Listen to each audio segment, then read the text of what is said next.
No matter if points are gained or points are lost, there will be much to discuss. For analysis regarding tonight's Winnipeg Jets game, here are Dave Manouk, Ezra Ginsburg, and your host, Drew Mindell. The Illegal Curve post-game show starts now. Good evening, Winnipeg. Good evening, Manitoba. For all those joining us live this evening on our YouTube channel and all of our social media platforms, we say good evening, universe, and welcome to the Illegal Curve post-game show. With Ezra Ginsburg, I'm your host, Drew Mindell, here to discuss the Winnipeg Jets wrapping up their road trip with a victory in the Show Me State, a 5-2 win for the Jets, winners of 2 in a row now as they wrap up this road trip with an effort, I would say, Mr. Ginsburg, that was very tidy. That would be how I would describe tonight's win for the Winnipeg Jets, is tidy. They may have started so unlike my house, the opposite of my house, right? Yeah, but that I can't control, or that I can't comment on without potentially getting some blowback from Naomi. So instead, I'll just talk about the Jets' effort, and I'll leave your house to being your burden to deal with.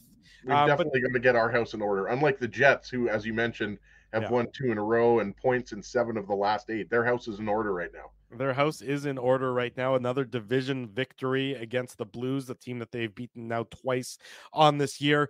And it was a bit of a slow start, I would say, to the game for the Winnipeg Jets. But really, after they scored that opening goal, and of course, we'll get into it all in the Betway game recap. From there on, it was really a one-sided effort. And you and I were talking about it a little bit off air. The St. Louis Blues just aren't that good of a hockey team. I know they were close in the standings to where the Winnipeg Jets were entering tonight's contest. But strictly watching those two teams, the St. Louis Blues just look almost like a bit of a lethargic team without an identity, without really a clear path forward. Whereas the Winnipeg Jets, as we've seen so often this year, are a good team at 5-on-5. They were, of course, the better of the two teams at 5-on-5 today. And their bugaboo, which had been the special teams, well, we know that the special teams certainly was a positive for the Winnipeg Jets in tonight's effort, getting the 2 power play goals and not giving up anything, shorthanded on the flip side, of course. Yeah, Drew, the Jets almost bowled a perfect game on the power play. It looked like they might go 3 for 3 there, and 3 power play goals in the last couple of games.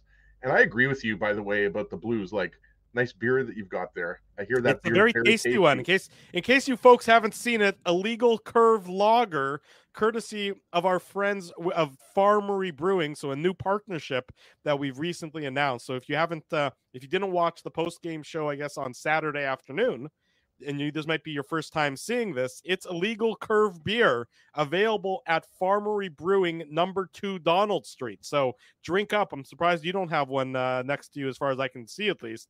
But my wife's I'm also surprised because usually I'm the one that's drinking a beer on this show. But good on you, Drew. I've already had, I think, 3 or 4 of them. They're absolutely delicious, and I echo your comments. Big thanks to Farmery Brewery. We're really excited about this partnership. I mean, like it's something that we've known about. We've kept it a secret since the summer, so it's good that people are finally able to go buy it and enjoy it.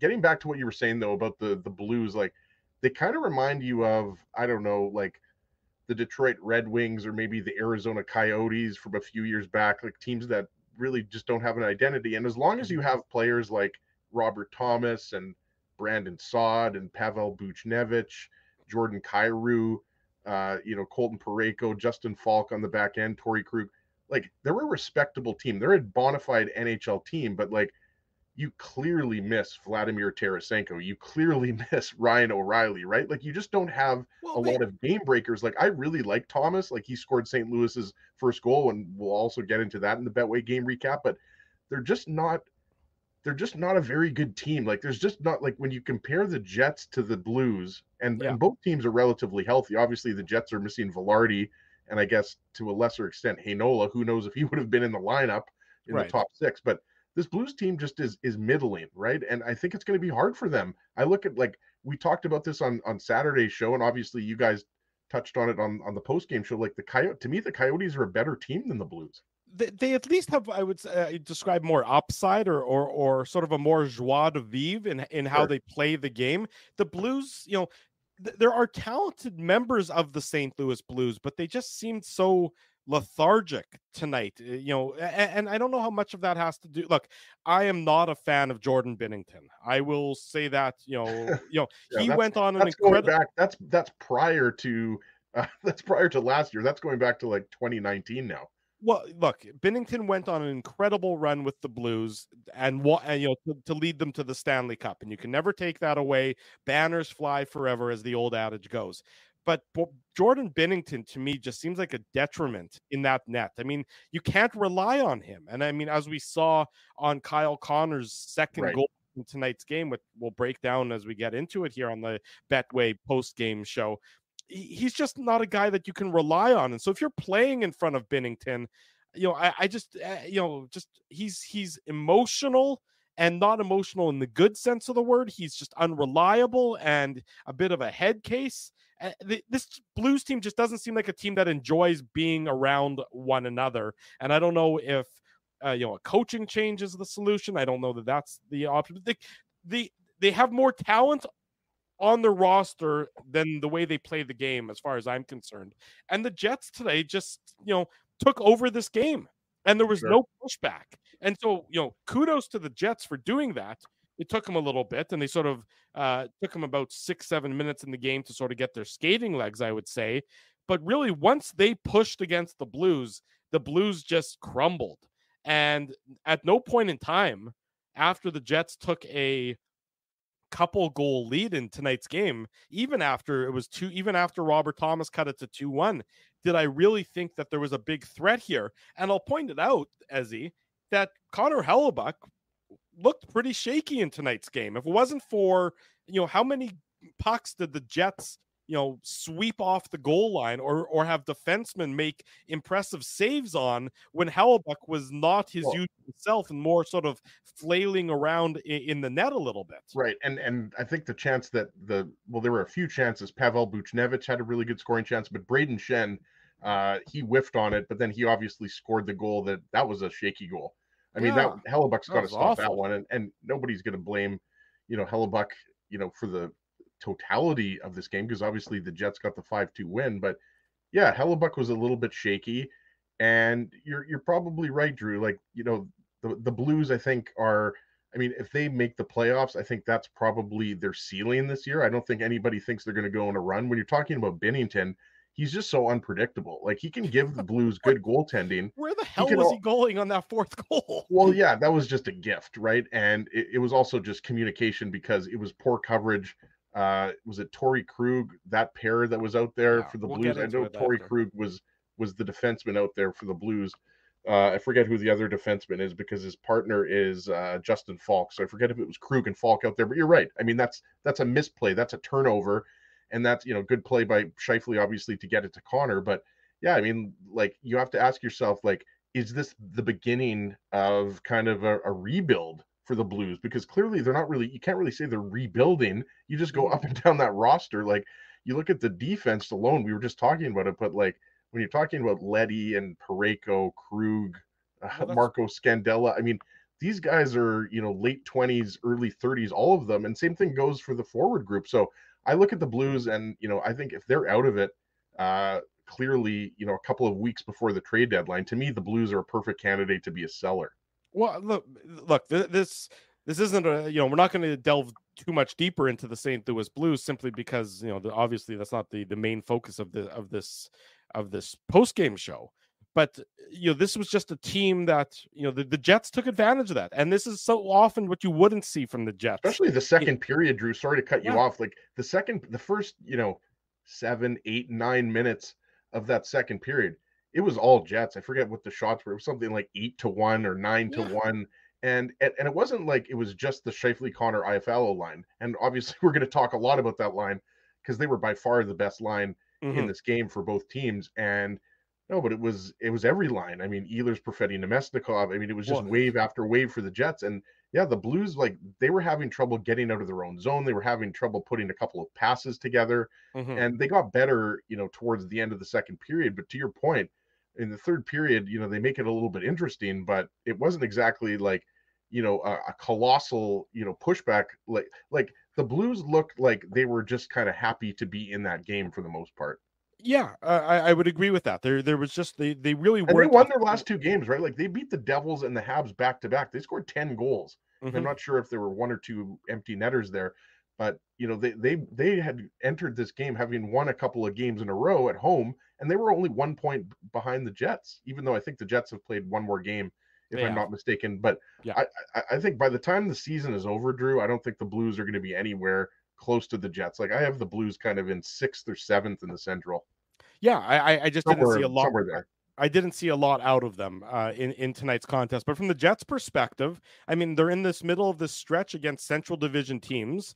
So you beat Arizona clean on Saturday afternoon. That's a good victory. You beat the Blues clean tonight. That's a good victory. You go home on Thursday. You got a Nashville Predators team that has been struggling to start the year. Again, very average at best. Then you got the Dallas Stars on Saturday night, or Saturday afternoon rather, in a a bit of a step up of a contest. But the Jets and the Stars are certainly, there's a 1 point separating the two of those teams.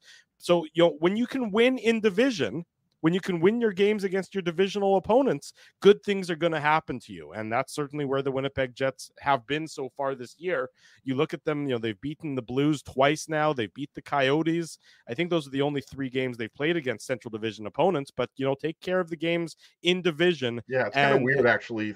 There haven't been a lot of Central Division games so far. They're obviously, you just mentioned Nashville, Dallas coming up, but yeah, I think they've only had 3 of 11 so far, or 3 of Yeah. 12.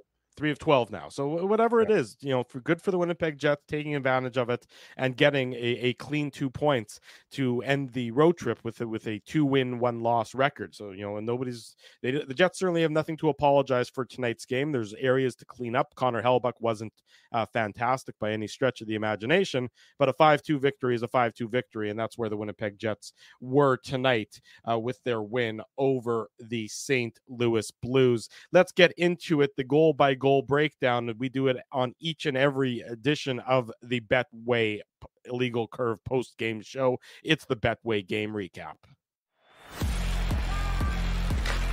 The Betway game recap. Big thanks to our friends at Betway for their continued support of the Illegal Curve post-game show. Mentioned a bit of a slow start for the Winnipeg Jets in tonight's game. St. Louis was the better of the two teams early on. If it wasn't for a number of, I think it was the Dylan DeMello big save that kept it 0-0 before the Jets were able to get on the board.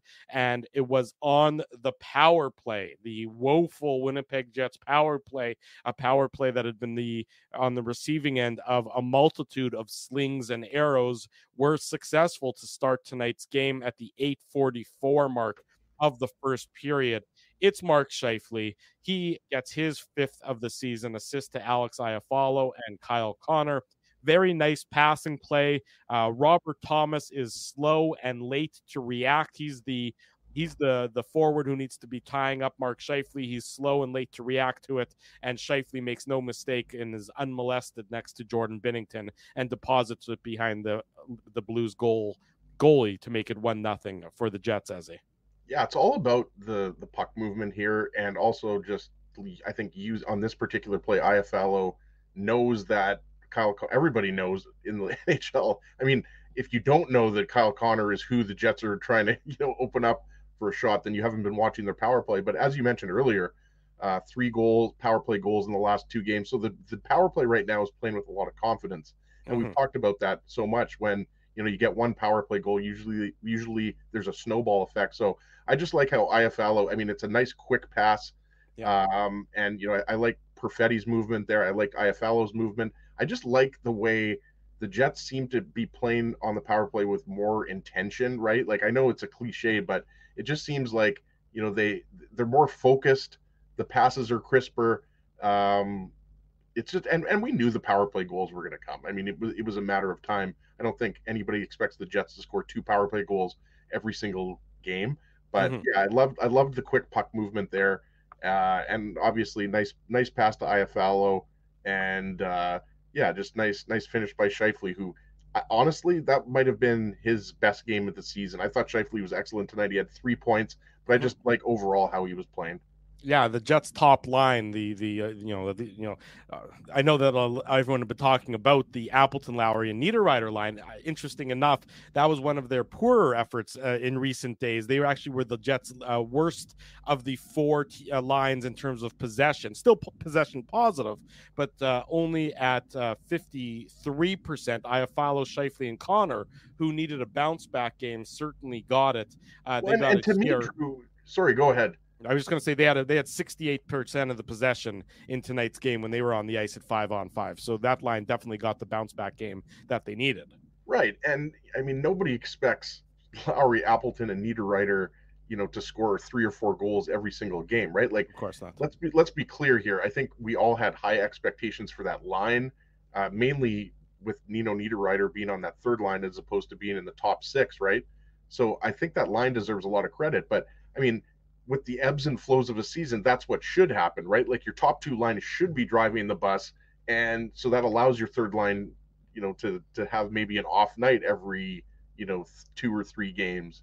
Hopefully it's not every 2 or 3 games, but you know what I mean. I don't think anybody's gonna have too many problems with the Lowry line. They've been fantastic, exceeding expectations early on this season. So yeah. I agree. I mean, they weren't very noticeable, and I know we want to get into the next goal here, but I thought Kupari, Barron, and Gustafsson, that was maybe their best game in a while. I'm not going to say it was their best game of the year, but they were noticeable out there. Kupari drew a penalty, and I just love how hard that line works, and they're tough to play against. Like we talked about it. That's probably the Jets' best fourth line since that 17-18 run.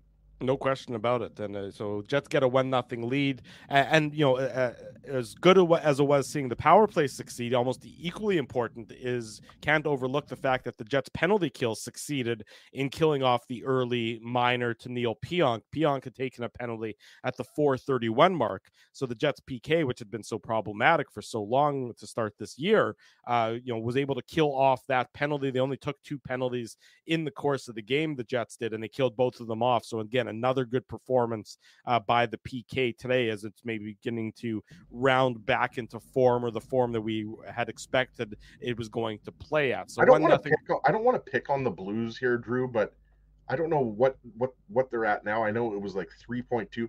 How is the Blues power play that bad? Like that is like, I don't know what that has to be like an all-time bad power play through the first 10 or 11 games of the season. Like it's really hard to be under 5% in the 3.7% is where their power play success rate is at right now, which is but does that include tonight? It probably went down after tonight. Let me see. That is probably, after 10. It's after 10 games, so that wouldn't include tonight's game because this was the St. Louis Blues' 11th game. So yes, it is now less than 3.7%. Like, even though you don't have Ryan O'Reilly or Vladimir Tarasenko anymore, you've still got Jordan Kyrou and Robert Thomas and Torrey Krug. I mean, Pavel Buchnevich, I think, is an underrated player. I mean, you look at his numbers with the Rangers, he was overshadowed by, Panarin and Zibanejad and Kreider, right? So they've got lots of skill. So, I mean, I didn't expect, the Blues to necessarily be at 40%, but 3.7%, I almost had to do like a double take. Like I was like, what? 3.7%? That's pathetic. That is pathetic. You are absolutely right about that. There's no way to sugarcoat that. I would agree with you there, Mr. Ginsburg. So 1-0 for the Winnipeg Jets after the Scheifele power play goal. They make it 2-0 at the 16:15 mark of the first period. And if you weren't happy for Neil Pionk here, then I'm not really sure. You might need to check your pulse, make sure that that you're still around with us, because given the emotions that he's been feeling as he's articulated and spoken about over the last number of weeks since the passing of Adam Johnson, it's great to see Neil Pionk getting his first goal of the season at the 16:15 mark, and it also doubles as our Seagram shot of the game. The Seagram shot of the game.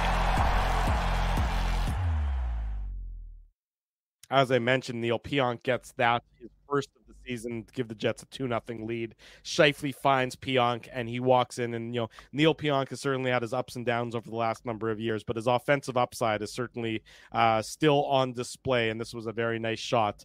Obviously, our Seagram shot of the game, and of course, makes it 2-0 for the Winnipeg Jets at this point in time, Ezzy. Yeah, and got to give credit to Alex Iafallo, who makes a nice play, turns the puck over. It's Jordan Kyrou along the boards, and Iafallo gets it to Scheifele, as you mentioned. And then Scheifele finds Pionk, and he has a lot of time and space, but it's a nice shot, far side, glove side on Jordan Binnington. Pardon me, blocker side on Jordan Binnington. And yeah, it's just a nice play. And I agree with you 100%. Like we talked about it on Saturday morning show. All the Minnesota guys attended Adam Johnson's funeral, and as you mentioned, Pionk took that penalty. The Jets were able to kill that off.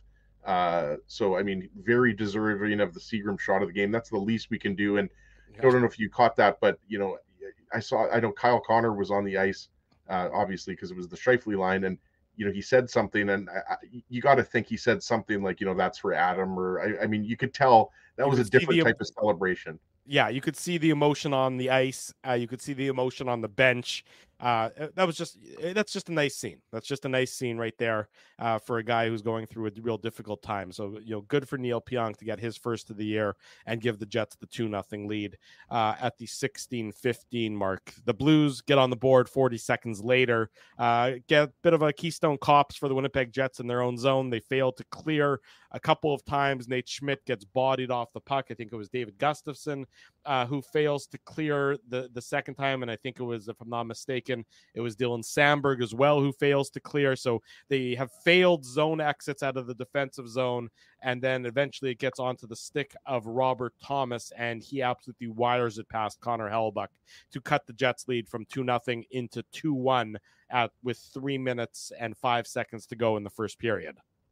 Yeah, and we talked about the fourth line a little bit earlier, and this was the Jets' fourth line, as you mentioned. Gustafson, Robert Thomas lifts the stick of Gustafson. I really like Thomas. I mean, the Blues might not be a very good team, but he's a good player. I'll always praise guys like Thomas, and I've always liked Jordan Kyrou, and then they've got some other good players as well.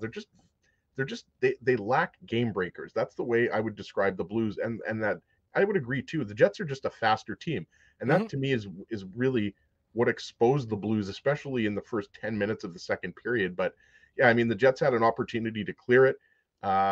Thomas, lifts the stick of Gustafson. They can't clear it. Schmidt can't really get control of it. So Robert Thomas just has time, spins around, and it's a nice shot on Connor Hellebuyck. But that definitely was not a good sequence for the Jets. I agree with you what you said earlier too, Drew. Like for the most part, the Jets were solid defensively. They stayed in the structure and all those hockey cliches. They didn't give up a lot of odd man rushes. But on this particular play, I don't know if it was at the end of the shift or what it was, but yeah, the fourth line just had some trouble clearing the puck, and Robert Thomas made them pay.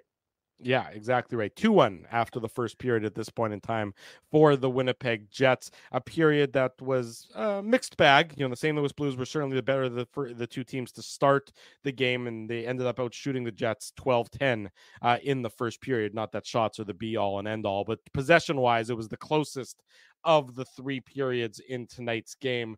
Where possession in the first period, if I can scroll quickly, was almost even. In fact, it was in the Blues' favor, 54% to 46%. But then from then on, the second period onwards, it was really all for the Winnipeg Jets. Shots on goal in the second period, one-sided, 17-6 in the Jets' favor. Possession, one-sided, 64% to 36% for the St. Louis Blues. For the Winnipeg Jets. And it was one-sided on the scoreboard as well. And it comes on the power play to begin at the 4:34 mark of the second period on a power play goal. Kyle Connor, his 7th of the season, assist to Josh Morrissey and Alex Iafallo. Alex Iafallo has a 3-point night already just that quickly. And it's a bit of a fluky one. It's a shot from Connor that really doesn't appear as though it's going to be threatening, but it appears to deflect off of Nick Leddy's stick, and Jordan Binnington does not react well to the deflection, and it goes in the net, and they don't ask how, they just ask how many. And for the Winnipeg Jets, this made number 3, giving the Jets a 3-1 lead at this point.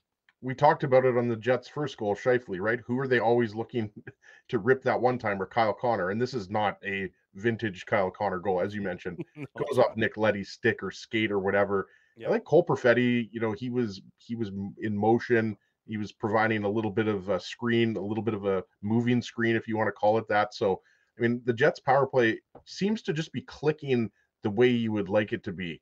And, this is pretty much just like put it on net and you get a lucky deflection. But definitely give a lot of credit to Rasmus Kupari, who drew that penalty. As we mentioned, the fourth line was on the ice for the Blues' first goal. But I thought they got a lot better as the game progressed. And, I like that Scott Arniel is using that fourth line. Even when the Jets were protecting a 2-goal lead in the third period, he was putting Kupari out there with Morgan Barron and David Gustafson. So, yeah, that was you can't really dissect that one too much. That's just a one-timer that goes off of Leddy's stick.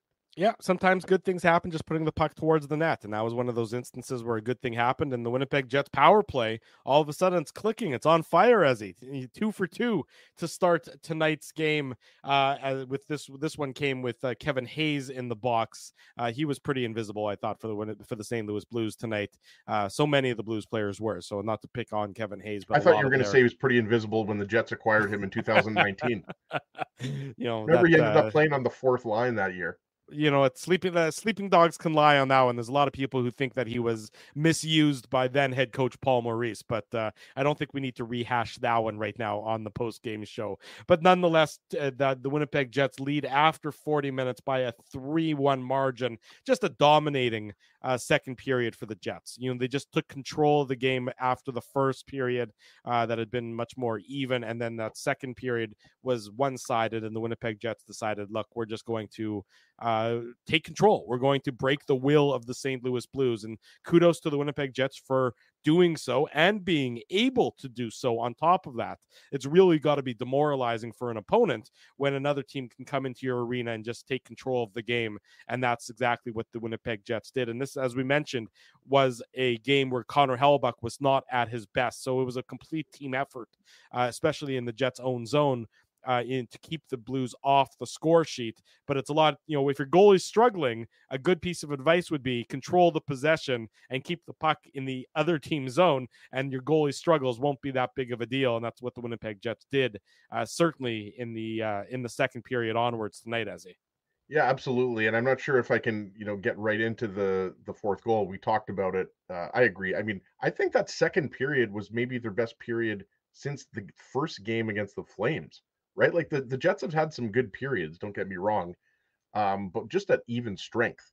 Like they were able to get changes in and they were able to basically do whatever they wanted. Like the Blues were like a deer in the headlights, right? Like they were flat-footed. They couldn't get the puck back. It was just complete domination by the Jets' top 3 lines. Even the fourth line, as we talked about in the second and third periods, was really noticeable. So I agree 100% that the Jets were imposing their will, dictating the pace. We mentioned it, the shots were 8-1, 9-1. And yes, you're right. The shots aren't everything, but in a game like that, I mean, it was just the Jets out skating and outworking the Blues, simply put. I mean, the Blues just didn't look like a very good team.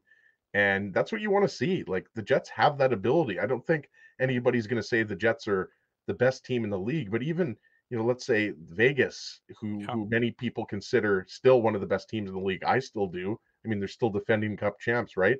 Yeah. Go back to that game in Vegas, which started off this road trip. I mean, it's a 1-goal game, and then the Appleton double minor comes, and right? So, I mean, overall, even though the Jets didn't get any points in that game, I mean, the Jets are playing really well. We talked about it, points in 7 of their last 8, right? And we're not going to plan the Stanley Cup parade route right now, but look, you got to give them credit when they're playing well. When they're playing poorly, you can't sugarcoat it, but you got to give the Jets a lot of credit. This was probably their best road game of the year, to be honest with you. Well, you know what? It's like what Mason Appleton said after the game in Arizona. He said, "We're going to get the special teams figured out," and tonight they certainly did. Scoring 2 on the power play, not giving up any shorthanded. But the way they've been playing 5-on-5, if they get the special teams, figured out, then they're going to be a difficult team to handle, at least right now. And who knows what the rest of the season will happen. We saw what happened last year, of course, as the season went on. But right now, this Winnipeg Jets team is not a particularly fun team to play against. If you're one of their opponents, they're playing with confidence, and they're certainly playing with a lot of skill. And you mentioned the third line, Drew. Mason Appleton had that breakaway late in the third period.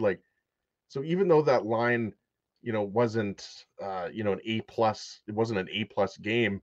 They were still better than the Blues third line. That's for sure. No so question. I mean, if the third line is still outplaying the other team's line, but they're not playing that well, that shows you how well the team is playing as a whole, right? So, with the exception of, the weak goal in the third period that Hellebuck let in, I think, you're not really that upset with that much in this game. Like you really aren't. Like it's you pretty much dominated a team on the road, and that's a good way to end a road trip. You're right about that. 3-1 for the Winnipeg Jets after 40 minutes. If you're just joining us, welcome. This is the Illegal Curve post-game show presented by Betway. Drew Mandel, Ezra Ginsburg with you on this Tuesday night. Reminder, we do this after each and every Winnipeg Jets game, so we'll do it again on Thursday night following the Jets and the Predators as the Jets return home for, I believe it's a 5-game homestand, if I'm not mistaken. Yep. So that'll be certainly a busy time ahead for the Winnipeg Jets on home ice. Saturday, we will have the Illegal Curve hockey show at 9 a.m., getting you set for 2 o'clock's puck drop between the Jets and the Dallas Stars. And of course, the West Division final between the Winnipeg Blue Bombers and the BC Lions will undoubtedly come up in conversation as well. Saturday is going to be a huge day for Boston Pizza. Let me tell you, there's going to be a lot of beers consumed at Boston Pizza this Saturday. That's right. Boston Pizza, of course, one of the great sponsors of this here Illegal Curve post-game show.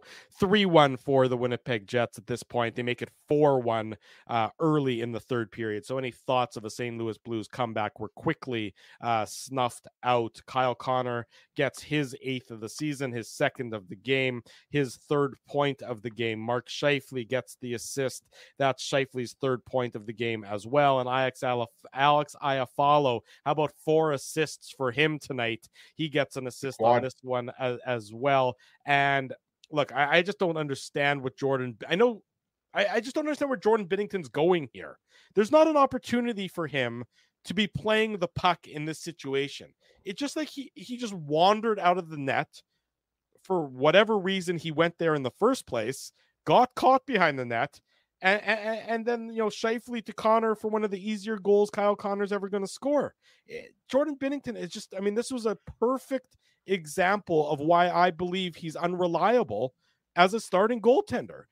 He's just too much of a he's just not reliable enough, and this is another example of it. Stay in your net. Where are you going? There's no play, there's no outlet play to be made here by leaving your net. It wasn't an opportunity for the goalie to be playing the puck, yet for some reason there he was behind the Blues net. And Drew, oftentimes, like when a goalie goes behind the net to stop the puck, it's a dump in, right? But the Jets had possession in the blue zone for 30 seconds, right? Like Morrissey, right before this goal, absolutely ripped a shot that missed the net. Yeah. And I agree with you. Like, I'm not sure why Binnington needed to do that, because it was Scheifele and Justin Falk behind the net. And give Scheifele credit. I mean, he outworks Justin Falk. Torrey Krug's also behind the net. But Torrey Krug, to me, was there to make the play, to cut the puck off.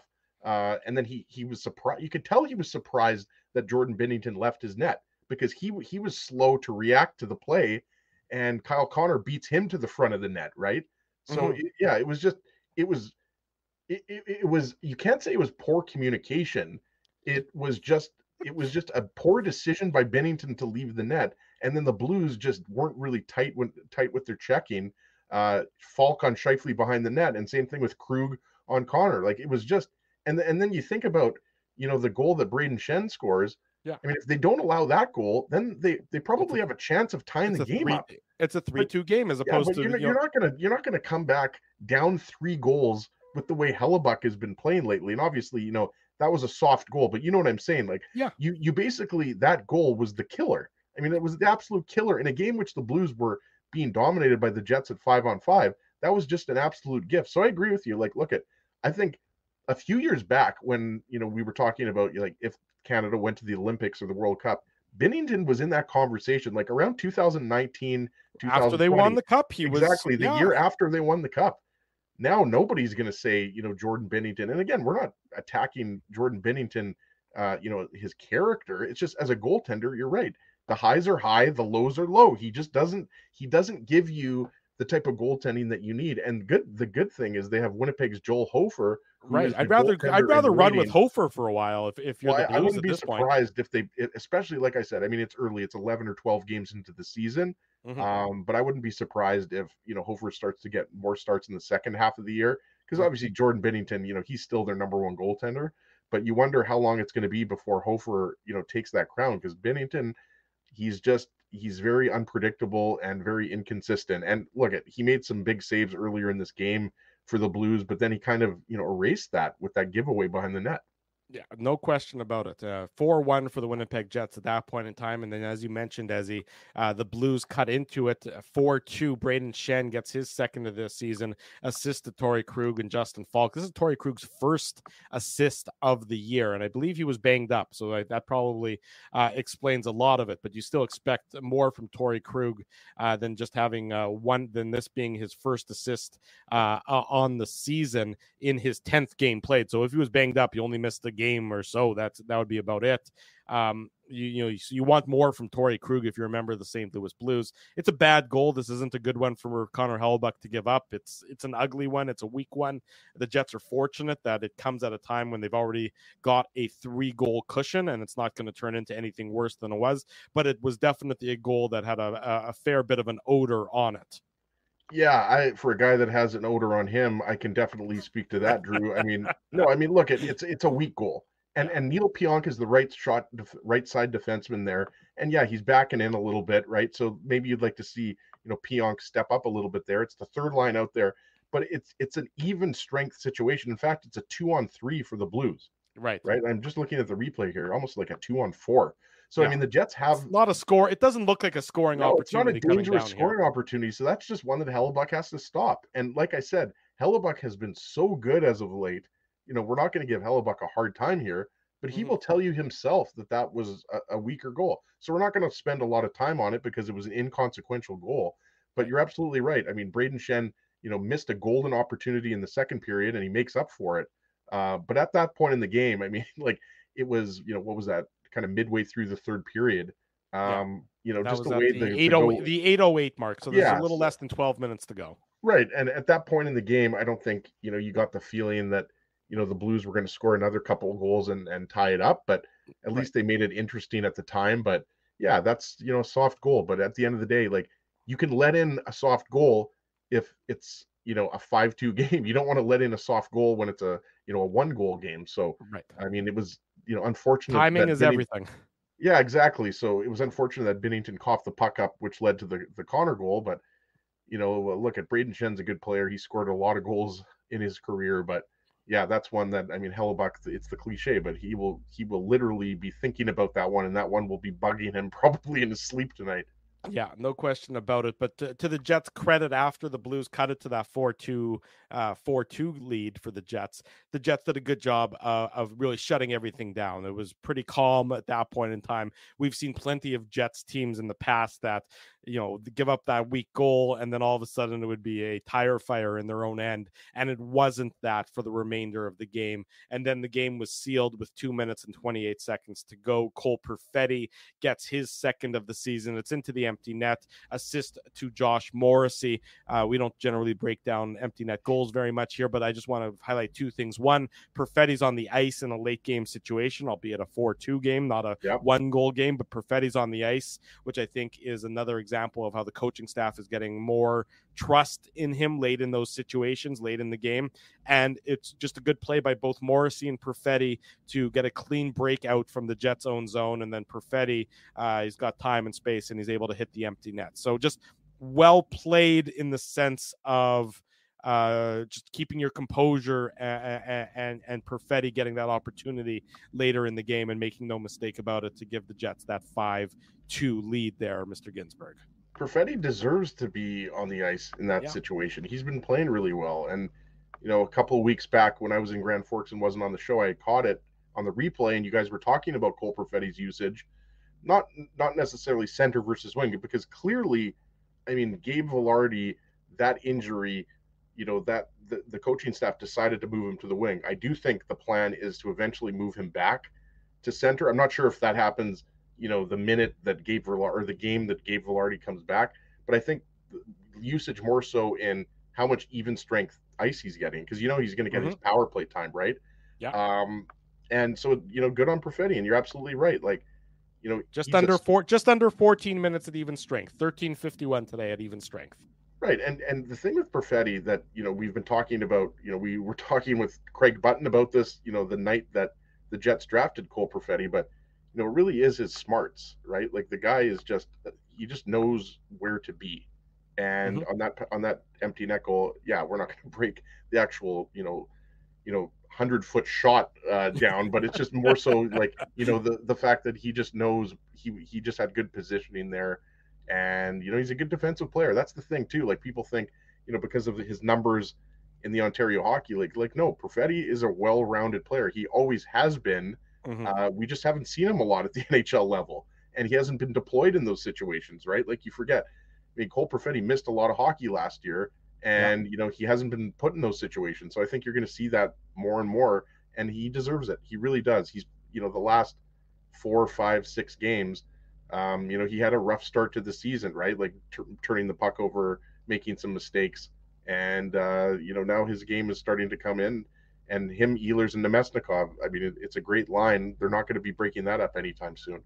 No, look, Cole Perfetti, his next game, presumably he'll play on Thursday night against the Nashville Predators. That's game number 82 in the NHL for his career. So that's just where he's finally reached one full season worth of games, and that comes on Thursday night. So certainly the sky is still the limit for Perfetti, who very quietly has 9 points in 12 games this year. And so if Cole Perfetti all of a sudden can be a 60-point guy for the Winnipeg Jets this season, well, then that. And Doug's you've got the comment up from Doug, and I agree. I just wonder, like, with Kupari, with Gabe Vilardi coming back. Yeah. We know that there's a good chance that he's going to go on the right wing on that top line. I just feel like I don't know. The question is, and we'll talk about it probably more on Saturday and in the coming weeks, if the Jets are still healthy forward-wise, when Vilardi comes back, who comes out of the lineup? Because right now, there's not it's one not an player. Easy choice. No, and that speaks to the depth and how well the fourth line is playing. The obvious choice would be Gustafsson, because he was a healthy scratch and he wasn't in the lineup, but he's been playing really well, right? He's got a couple of goals, so you would think it would be one of Barron or Gustafsson, but Barron I don't know. It's a coin flip, really.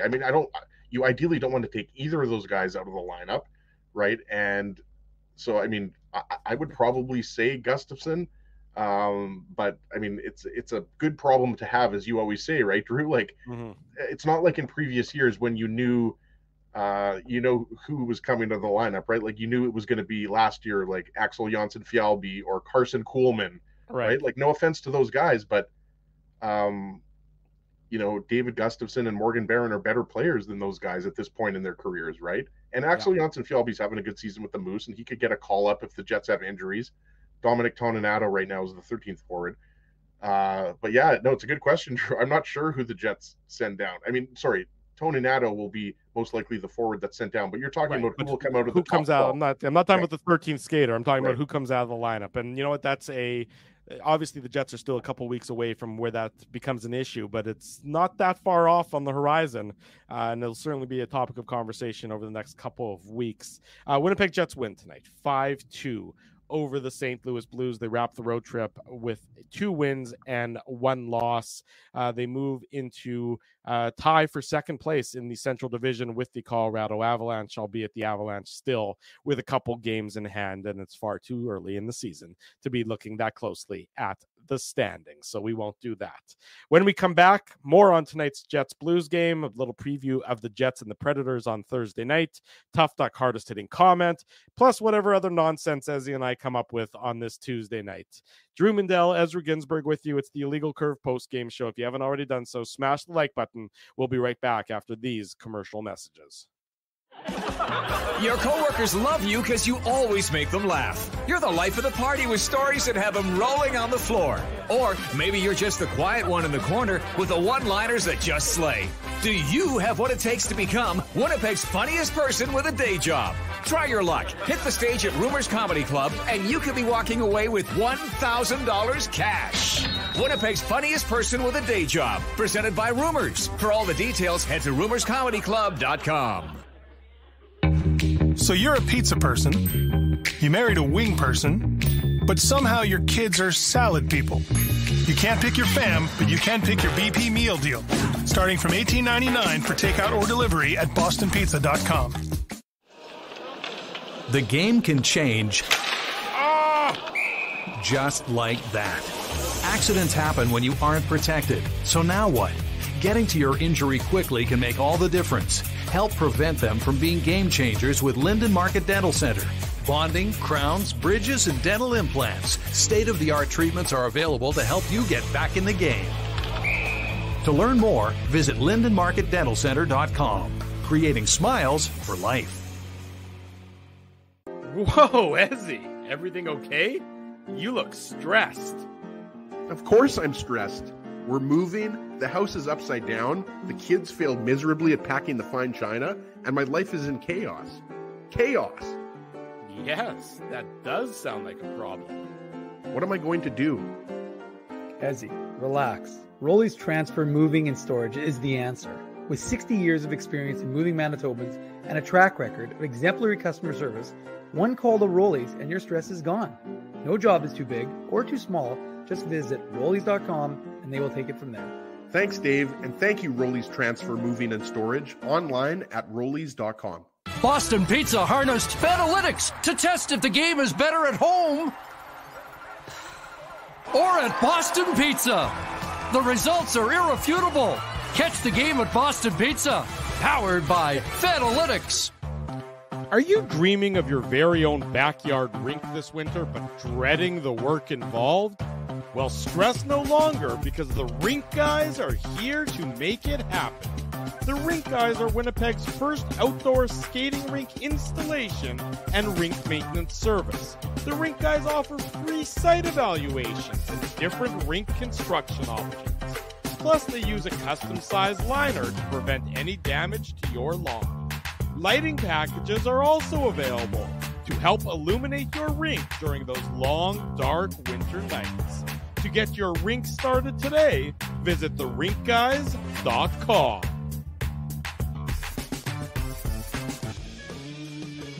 For 3 generations and over 80 years, Tough Duck has been making apparel that works and plays as hard as the people who wear it. From jackets to work boots and everything in between, Tough Duck's clothing can handle the harshest environments, even the Illegal Curve hockey show. Work to live, live to play. Visit toughduck.com.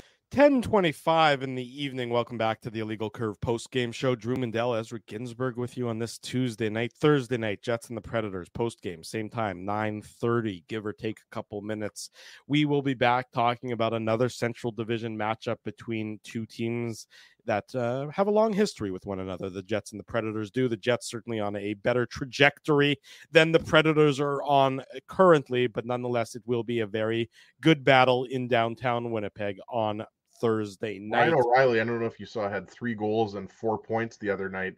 I forget who they were playing, but I agree with you. I mean, the Predators, I don't think at the end of the day are going to be in the same position as the Jets. I just don't think they're as talented, but I mean, as long as you've got UC Saros and Roman Yossi on the back end, and Ryan O'Reilly, I mean, they don't have the same. Philip Forsberg's off to a They good don't have the start as depth. well. They don't have the depth. They have some nice pieces, and they're always going to work hard.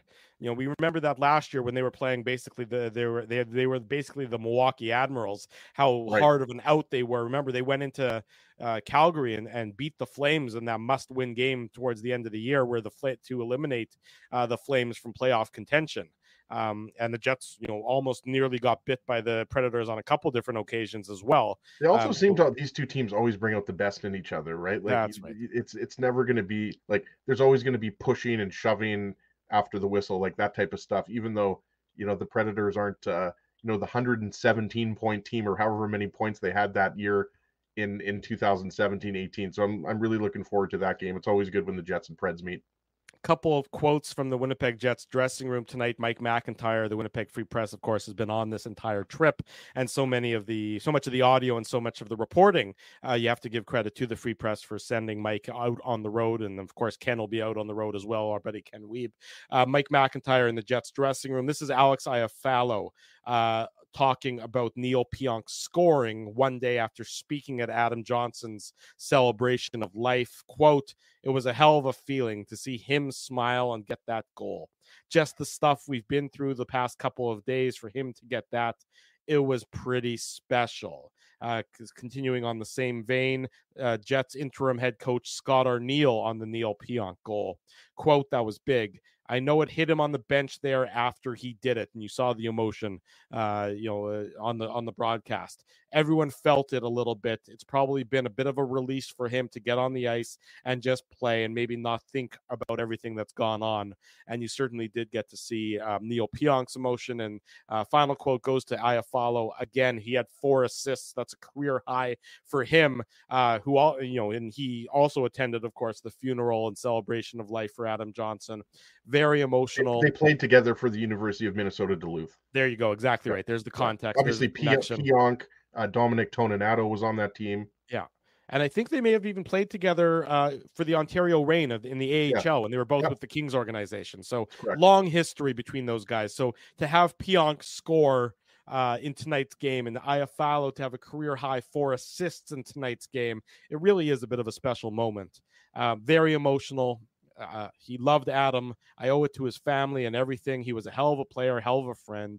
I could go on and on about that. So you do, again, anytime you see people struggling, and then they can find something where they can find some solace, or they can find something that can put a smile on their face in the midst of a tragedy, you have to enjoy that just from a purely human perspective. And that's what you saw tonight with Alex Iafallo and Neil Pionk and some of those other members of the Winnipeg Jets who have certainly had a very emotional time as of late. Ezzy, we wrap up the show like we always do with the Tough Duck hardest hitting comment. The Tough Duck hardest hitting comment. Big thanks to Tough Duck for their continued sponsorship of the Illegal Curve post-game show. Just like before when we did the Seagram shot of the game, big thanks to our friends at Seagram's as well. So many of our sponsors have been long-term supporters of the show, and that's why we encourage all of you, our loyal audience, to support our loyal sponsors, and perhaps just like our friends at Farmery, pick up an Illegal Curve beer to watch with the occasional Jets game, and of course consume all of your alcoholic beverages responsibly. Ezzy, who gets the Tough Duck hardest hitting comment tonight? Before we get into the Tough Duck hardest hitting comment, I've seen a few people, and I'm not sure if you've received any, DMs or texts. The Illegal Curve Farmery beer is only available right now in Winnipeg. You have to go to the 2 Donald retail location. Hopefully it'll, maybe be available elsewhere, but right now you can't get it outside. Jay Berkowitz was asking, I believe he's down in Florida. Somebody else that I know who lives in Toronto was asking about it. So I know Farmery does sell beer in other provinces in Western Canada. I believe that they're in Saskatchewan and Alberta. I'm not sure if Farmery sold in BC, but I do know that Farmery is sold in Alberta and Saskatchewan. So you can't get, the Farmery Light Illegal Curve beer outside, but you can go to 2 Donald. Drew and I were there. We were talking to our girl, Jessica. She hooked us up. Super nice woman. So you have to go to 2 Donald to pick up your Illegal Curve beer, and it's limited available now, but tell them Illegal quantities Curve last, as they say, right? Exactly. While quantities last, we know that the demand is increasing day by day. So be sure to get your beer, your Illegal Curve Farmery Light Lager at number 2 Donald Street. Tough Duck, hardest hitting comment, Mr. Ginsburg. Who gets it tonight? Yeah, it's not C-3PO from Star Wars. It's IC-3PO. So maybe that's the Illegal Curve version of C-3PO. I'm not sure. I'm not sure if that avatar is there either. It looks like maybe a ring on a finger or something. But we're going to give it to, if the Jets can come somehow acquire, if I can read properly, if the Jets can we're going to give it to Ezzy's literacy teacher because they failed miserably at their job. Yeah, obviously I forgot how to read. IC-3PO, if the Jets can somehow acquire a top 4D, we would be serious contenders. We have forward depth, just need that top 4 like Oilers got Ekholm. The reason why I like that comment is obviously has nothing to do with tonight's game, but I mean, you do wonder. I mean, with the Jets' forward depth, I mean, it's clear that if Chevy does, go big game hunting, it would be for a top 4 defenseman. And I just think it's interesting because we're only 12 games into the season now, but teams have made moves prior to well before the trade deadline, right? Like it seems like every year there's a team that swings a trade. I'm not saying the Jets will, anyways. I just like that comment because I agree. I mean, I think right now the Jets are a very good team, and we're a long way from talking about them being a serious cup contender. But I think as the months pass and as we get closer and closer, towards the end of the season into January and February, that's what, all of us, Huss and Remus are going to be talking about it on Winnipeg Sports Talk. Kenny and Rennie are going to be talking about it on their show. So I like that comment. So IC3PO, send me an email, Ezra@illegalcurve.com. Slide into my DMs on X, that hellscape as Drew calls it. Send me your mailing address, and Tough Duck will ship out a toque to you. And you need a toque right now. I'm sure you probably could have had a toque on and an umbrella too, because it was snowing, it was sleeting, it was raining, like it was hailing. It was very weird. It took me 45 minutes to get from downtown to River Heights today after work, so that wasn't fun. No, that sounds completely miserable. So I'm glad you experienced that and I didn't, because I would. Well, you just stick to the South End, Drew. You don't venture anywhere out of the the Crescentwood River Heights area. That's right. The area that Drew built. That's what it's known as colloquially. Nonetheless, Winnipeg Jets win 5-2 tonight. Next in action Thursday night, post-game show 9:30 p.m. on Thursday night. We'll see everybody back here for that. We want to say a big thank you to all of our sponsors who make the post-game show a possibility. Our friends at Betway, they're the title sponsor of the Illegal Curve post-game show. Rumors Restaurant and Comedy Club, Linden Market Dental Center, Zappia Group Realty, all long-term sponsors. So we'll have Tough Duck, Farmery Brewing. They're brand new with, of course, the Illegal Curve beer, as we've been talking about. Our friends at Boston Pizza. We're just nailing down the next date for our Boston Pizza live on location. We'll have news on that front for you very, very quickly. We're just trying to, just fine-tuning that, make sure that right date is coming right up. We're going to be reunited with Spency again. I love it. I know you and Spency, reunited, and it feels so good, but smells so bad. Seagram's, Rollies transfer, the rink guys, and like I mentioned, our friends at Farmery support these fine businesses because of their continued support of Illegal Curve hockey. 5-2 Jets victory. Much more on tonight's victory on illegalcurve.com, so be sure to check that out for all your latest Winnipeg Jets and Manitoba Moose news and audio. If you haven't already done so, smash the like button on our YouTube channel, subscribe to our YouTube channel, subscribe to the podcast, and leave us feedback here, there, and everywhere. Always want to know what you have to say about these programs we put together. For Mr. Ezra Ginsburg, I'm your host, Drew Mandel. Thanks for joining us, everyone. Until Thursday at 9:30 p.m., we wish you good night and good luck, and thanks for watching the Illegal Curve post-game show. Thanks for listening to this broadcast from Illegal Curve Hockey. For more great Illegal Curve content, subscribe to the Illegal Curve YouTube channel, follow @Illegal Curve on Twitter, Facebook, and Instagram, and visit your online home for hockey in Winnipeg, illegalcurve.com.